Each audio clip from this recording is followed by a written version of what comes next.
We begin this hour with a new controversy centered around former President Jimmy Carter. He's offering up information on Israel's unacknowledged nuclear arsenal. Former U.S. President Jimmy Carter has again come under fire in the U.S. mainstream media since publicly saying that Israel has 150 or more nuclear weapons in its arsenal.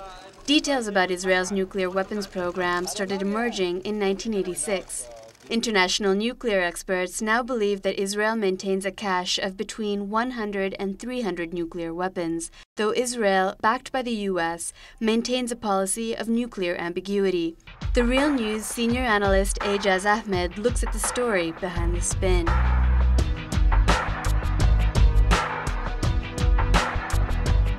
Well, when it comes to Israeli nuclear weapons, President Carter is only repeating what has been said 1,000 times.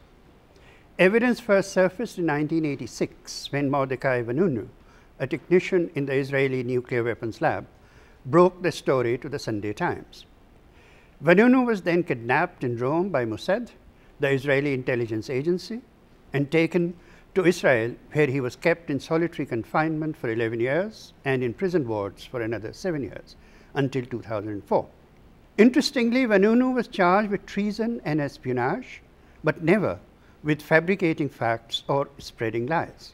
Israel has never denied that it has nuclear weapons, and Prime Minister Olmert has categorically included Israel among nuclear weapon states. Can you say that this is the same level when they are aspiring to have nuclear weapons as America, France, Israel? President Carter is also responding to a sentiment that is quite widespread in Europe and virtually universal in the world outside the West. And the sentiment is this: while major powers have huge nuclear arsenals, and Israel itself has hundreds of such weapons, what legal or moral authority does the West has to demand that Iran suspend even its enrichment program? Many people believe that even if Iran does have a nuclear weapons program, that is essentially defensive in nature. This idea was confirmed even by Defense Secretary Robert Gates during his confirmation hearings on 5th December 2006. Look at what he had to say. While they are certainly pressing, in my opinion, for a nuclear capability, I think they would see it in the first instance as a deterrent. They are surrounded by powers with nuclear weapons: Pakistan to the east, the Russians to the north, the Israelis to the west, and us in the Persian Gulf. Carter's point is that it is for Israel and the West to enter into direct dialogue and offer security guarantees that Iran would never be subjected to nuclear blackmail or military invasion. But that's not how the corporate media portrays any of it. Look at this. Well, now it appears that he's giving out secret information about Israel and how many nuclear weapons they may have. Yeah. Accordingly to most people, this information has never been made public before. At least the U.S. has not covered. Exactly. And no one's done it. They haven't done it. So why not leave it to a former president, a one-term president like Jimmy Carter? This could make someone like Iran say, look, if Israel has 150 nuclear weapons, why shouldn't we be a nuclear power at a time when the U.S. is trying to make sure that Iran does not get nuclear weapons?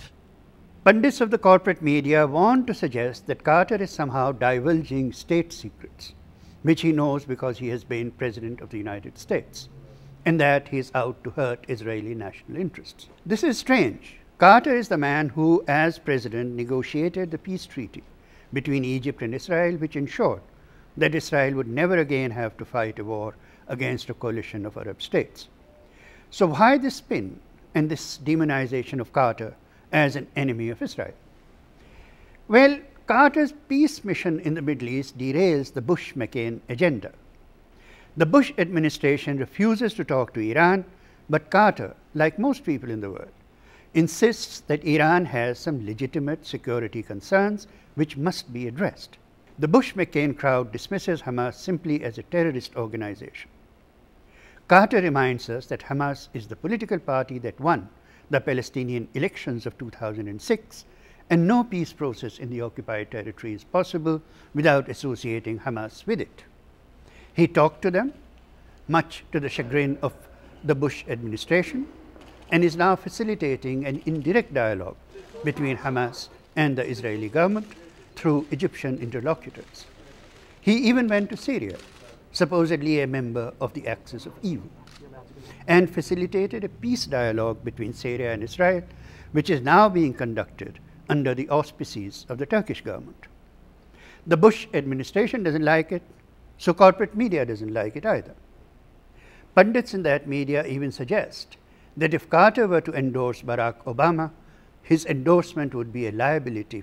As Jimmy Carter is known now as a better carpenter than he is president, and ordinarily you'd think that would make him irrelevant in the debate. But I think Paul is right in the sense that now Carter's legitimizing Hamas, meeting with them, raises questions Barack Obama does not want discussed. And he is having a problem in states like Florida bringing the Jewish vote to the table.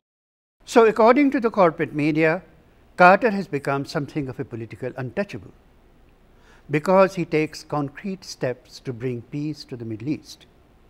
The corporate media would rather march to the drumbeats of war. As for the issue of nuclear weapons in the Middle East, the solution is actually quite simple. Resolutions to declare the Middle East a zone free of nuclear weapons has been on the table of the UN Security Council since 1974, when Iran first moved such a resolution.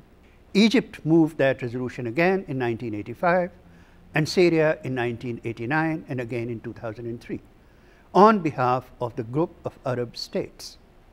No such resolution can be seriously considered in the Security Council because the US would veto it, and the US would veto it because a nuclear weapons-free zone in the Middle East would require Israel to get rid of its nuclear arsenal.